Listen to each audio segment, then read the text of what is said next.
preciso falar de amor. Eu preciso falar de amor para manter a minha leveza. Eu preciso falar de amor para conseguir permanecer no presente. Eu preciso falar de amor para conseguir conectar pensamento, fala e ação. Antes de eu começar a falar de amor, eu vou me apresentar para vocês. Eu sou Jaciana Melquiades, eu sou nascida, crescida, criada em Belford Roxo, Baixada Fluminense. Tenho 40 anos, eu sou historiadora de formação, professora, educadora por opção e empresária porque a vida me levou por esse caminho. Nesse momento eu estou podcaster e eu falo de amor porque eu precisei me livrar de uma coisa que todo mundo acaba sentindo, que são as dores do amor. Num momento eu pensei que o amor não era uma coisa para mim e eu comecei a falar de amor para afirmar um compromisso público com as outras pessoas, de que é possível sim viver o amor, e aí eu consegui a ajuda da Bell Hooks. A Bell Hooks me forneceu ferramentas para eu pensar como é possível eu encaminhar a minha vida a partir da perspectiva do amor, mas o amor intencional, o amor como ferramenta política de transformação. Lendo Bell Hooks, eu entendi que eu já faço isso na minha vida há muitos anos. E eu vou contar para vocês, porque contar histórias eu acho que é a coisa que eu mais faço bem hoje em dia. Comunicar é tornar uma ideia comum. Educação é o primeiro pilar que eu uso para dizer como eu tenho essa trajetória amorosa dentro da minha vida. Eu tenho uma empresa de impacto social que cria brinquedos e atividades educativas afro-referenciadas. A educação transformadora foi a forma como eu consegui chegar dentro das escolas, e há 10 anos eu faço isso. Eu crio espelhos positivos com a Era Uma Vez o Mundo. Eu crio possibilidades de ser e estar no mundo e pensar futuro a partir da educação. O meu filho, Matias, é um menino de 12 anos. A Era Uma Vez o Mundo, ela surge no mesmo momento em que eu me torno mãe. A Era Uma Vez o Mundo surge para eu pavimentar o caminho do Matias e ele conseguir ser uma criança que se vê no mundo. Hoje o Matias é uma criança de 12 anos, um menino negro, altivo, que consegue ter perspectiva de futuro, consegue idealizar uma vida lá na frente com ele existindo no mundo, né? Um mundo que ele consegue olhar, se enxergar e se ver pertencente a esse mundo. Ideologicamente, a gente precisa construir espaços em que a imaginação das crianças seja fértil. A Bell Hooks fala: o amor é o que o amor faz. E quando a gente trata crianças de forma amorosa, respeitando essas crianças como pessoas, respeitando o pensamento dessas crianças, respeitando a forma como essas crianças enxergam o mundo, a gente deixa de ter um olhar adultocêntrico para o mundo. A gente começa a entender que estar no mundo e conseguir se ver e se entender no mundo é fundamental para que a criança consiga crescer e crescer se permitindo ser o que ela sonha. Então, a minha primeira expressão de amor existe há 10 anos e eu faço isso hoje intencionalmente porque Bell Hooks pegou na minha mão e me mostrou que isso é possível. O segundo pilar é o pensar sobre si. Pensar sobre si tem a ver com um trajeto amoroso que me permitiu desromantizar o amor. O que eu quero dizer com desromantizar o amor? Esse amor que dói, esse amor que fere, esse amor que deixa a gente sofrido, ouvindo músicas tristes, é um amor idealizado que transforma a gente muitas vezes em pessoas que estão obcecadas quase, né, com essa ideia de que só existe esse tipo de amor pra gente.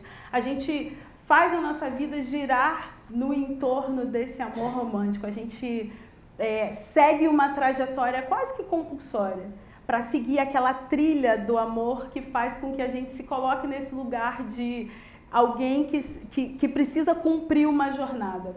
O autoconhecimento, ele vai fazer com que eu, ao longo dos anos que eu frequento salas de terapia, vai fazer com que eu me olhe, me enxergue e entenda quais dessas entregas que a gente faz dentro do amor fazem sentido para mim. Mas também vai fazer eu setorizar e entender quais são as expressões de amor que são importantes na minha vida. Então, eu consegui identificar que uma boa relação com os meus pais é extremamente fundamental para mim. E para isso eu preciso construir essa relação, porque amor é ação, amor é como a gente resolve e intenciona se relacionar com alguém. Eu precisei me humanizar, eu precisei entender que antes de eu entrar aqui eu estava com medo e acolher esse medo. Eu precisei entender que, apesar do meu medo, eu sei muito do que eu vou falar aqui, porque é simplesmente contar a minha vida.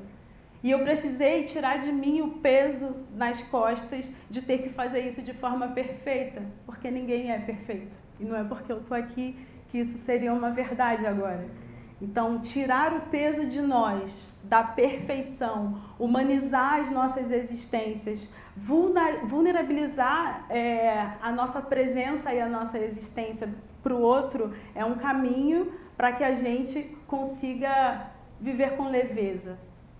E eu, desse jeito, nesse movimento, consegui ser capaz de integrar redes de afeto. Eu consigo hoje, por conta desse me colocar no mundo, a partir desse lugar vulnerável, integrar redes de afeto com muito mais qualidade. E aí eu vou para o meu terceiro pilar, que é o aquilombamento. Construir redes de afeto tem a ver com vulnerabilização, tem a ver com olhar para dentro e entender quais são os limites que a gente tem, quais são os limites do outro, respeitar as nossas individualidades e entender em que medida eu, de forma inteira, consigo ser abraço, consigo ser entrega, consigo ser ajuda. Eu aprendi isso há 10 anos atrás, quando eu integrei uma rede de afeto que não era uma família sanguínea. Era um grupo de mulheres negras que se reuniram por conta de uma mesma dor. Uma inadequação no mundo, um não se ver, um não se enxergar, e a gente criar esse espaço de troca, de colaboração, um espaço que deu pra gente identidade, pertencimento, orientação, que fez a gente se ver e se entender e finalmente conseguir experimentar um lugar de normalidade de só ser.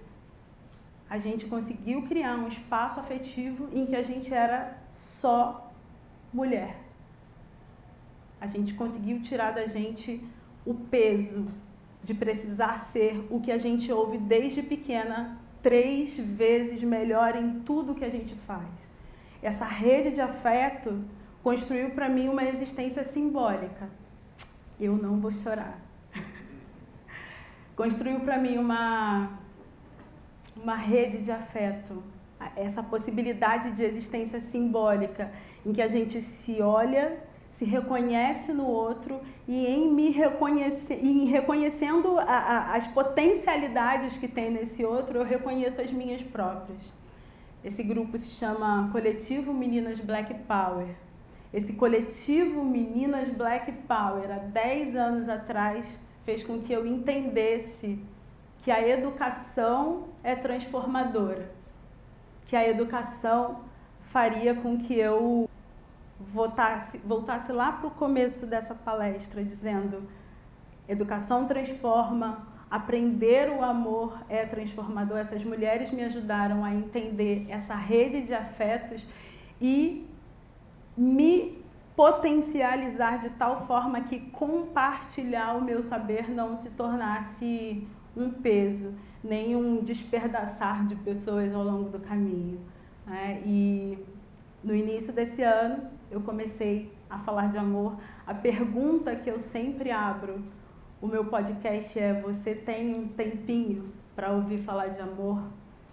Para convidar todo mundo a experimentar essa trajetória intencional de ter uma postura e uma vivência e um acolhimento do outro a partir do amor como movimento político. Obrigada.